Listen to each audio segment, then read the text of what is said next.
তোমাকে হারিয়ে আজ আমি হাসতে ভালোবাসি, তাই যখনই তোমার দেওয়া কথাগুলোর কথা মনে পড়ে আমি মন খুলে হাসি।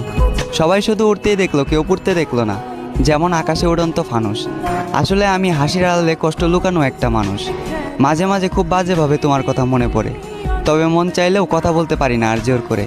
একটা সময় ভালোবেসেছিলে তাই জোর করেছি, আজ ভালোবাসো না তাই সে অধিকারটাও হারিয়ে ফেলেছি। আমি তোমার জন্য মরে গিয়ে ভালোবাসার প্রমাণ দিতে চাই না, বরং মরার আগ পর্যন্ত তোমার জন্য অপেক্ষা করতে চাই। আমি জানি পরিবর্তনশীল মানুষ, তবে আমি একটা অমানুষ। কারণ চোখের সামনে কত মানুষ পরিবর্তন হয়ে গেল, শুধু আমি পরিবর্তন হতে পারলাম না। এবং বিশ্বাস করি এই শরীরের পরিবর্তন হলেও মনের পরিবর্তন কখনোই হবে না। যদি কখনো মনে হয় আমাকে তোমার আবারও প্রয়োজন, তবে নির্দ্বিধায় ফিরে এসো। আমি আবারও গোলাপ দিয়ে করব তোমাকে ফেরানোর আয়োজন।